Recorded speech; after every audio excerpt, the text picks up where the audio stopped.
And actually, nag-announce po na isusulong nila yung Chacha, mismong si speaker.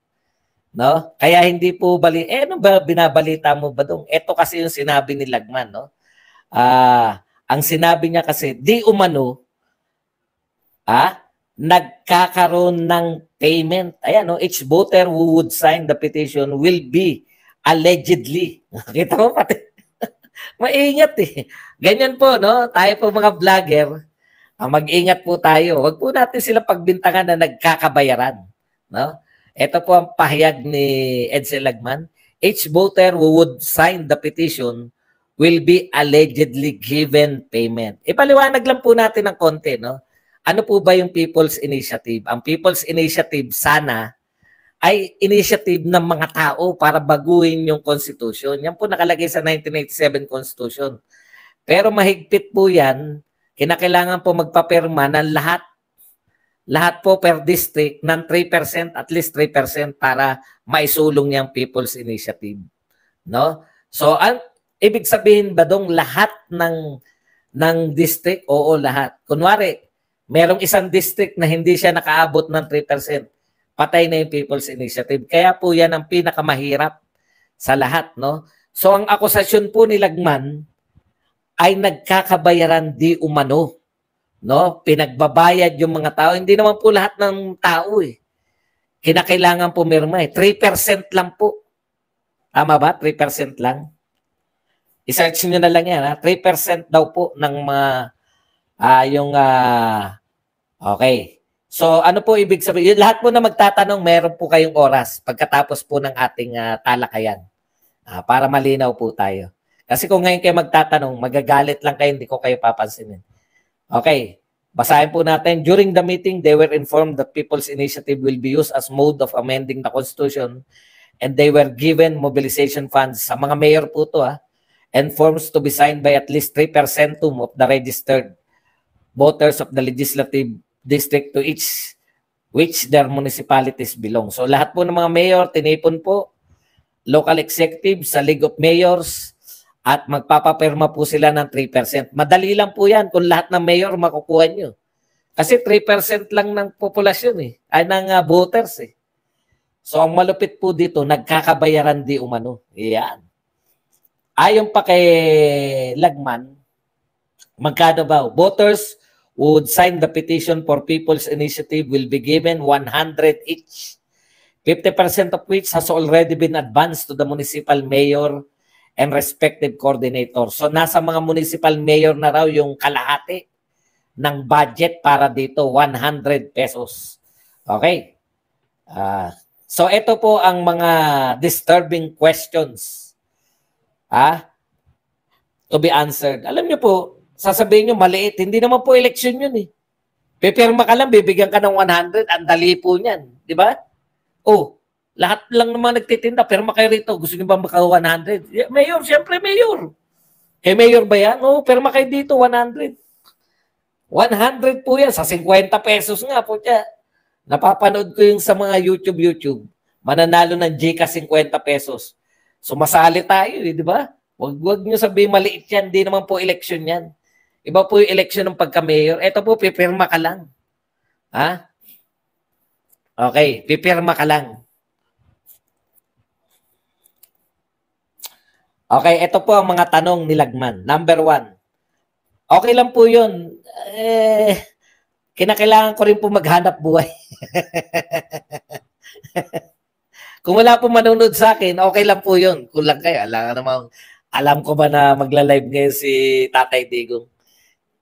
Number 1, who is the mastermind of this campaign? Tinatanong po ni Edsel Lagman, who is the mastermind of this campaign? Number 2 po, what are the proposed amendments to be pursued? Ngayon pong magbabago na, magchat-chatcha na, ano po yung mga gusto nilang baguhin? Ikatlo, where do the funds come from? Yan po ang pinakamalupit. No? 3% ng populasyon ng voters, magkano po yan sa 100?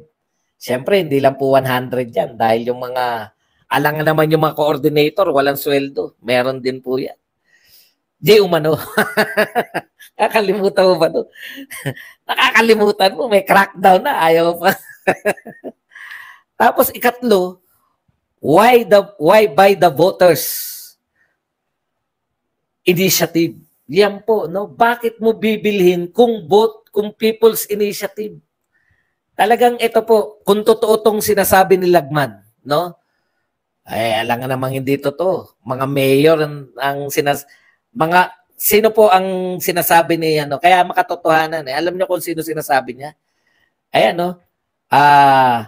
Ito po ay nakuha niyang impormasyon sa mga municipal mayor ng Albay. Taga-Albay po siya, congressman po siya sa Albay. Yung mga municipal mayor po ng Albay, yung lalawigan ng Albay ang nagsabi sa kanya.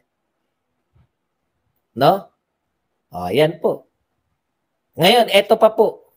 Tinatanong niya, sino ang mastermind? Alam mo, Congressman Lagman, ikaw nang i-quote ko. Ikaw ang nagsabi nito eh. Sabi ni Edsel Lagman noon na kailan ba to? Nung tinanggalan po nila ng confidential fund si BP Sara. Alam niyo kung ano sinabi ni Edsel Lagman? Lahat na nangyayari sa Kongreso, alam ng Speaker of the House. O, ikaw na nga nagsabi niyan eh. Kinote na lang kita. Hindi po kami yan. Sa mga nagka-crackdown. Hindi po kami nagsabi niyan si Edsel Lagman. Lahat na nagaganap according to Edsel Lagman, lahat na nagaganap sa House of Representatives, alam ng Speaker. Kaya siya ay nagpapasalamat, no? Kaya siya ay nagpapasalamat sa Speaker nung tinanggalan ng Congress si BP Sara ng confidential fund. Yan po. Mula po to sa Liberal Party, President Edsel Lagman, nagkakabayaran, di umano. Diyan po sa permahan sa People's Initiative. In the first place, kung People's Initiative po yan, dapat po hindi congressman at hindi mga mayor ang nagpapasimula niyan. People's nga eh. Pwede pa yung mga People's Group. Di ba? Yung mga samahan ng mga pero kung mayor at congressman po ang nagpasimuno niyan, dapat yan invalidate yan dahil putya, kayo nangampanya eh. Asan yung People's Initiative dyan? Pwede nating questionin niya. Alam nyo ba yung pinipirmahan nyo? Bakit kayo pumipirma? Binigyan ako ng 100. Naglalakad ako, putang 100, di ba? Mahirap kitain yung 100 ngayon. Umani naman ito ng iba't ibang reaksyon mula sa ating mga netizens. Ayon kay Pablo Baines, sinasamantala talaga nila ang mga mahihirap, babayaran para lang pumirma. Mga ganid talaga, sana makarma ang mga yan. Nagtatanong pa si Lagman sino ang pasimuno, alam naman niya kung sino.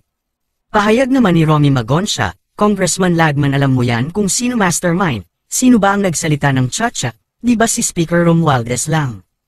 At ito naman ang saloobin mula sa ating kababayan na si Dong Sky Roquero, panglilin lang sa taong bayan yan, huwag kayong pumirma dahil pagsisihan natin yan sa huli. Kung gusto natin ng charter change dapat through constitutional convention. Mga kababayan, feel free to comment below para maglabas ng saloobin sa balitang ito.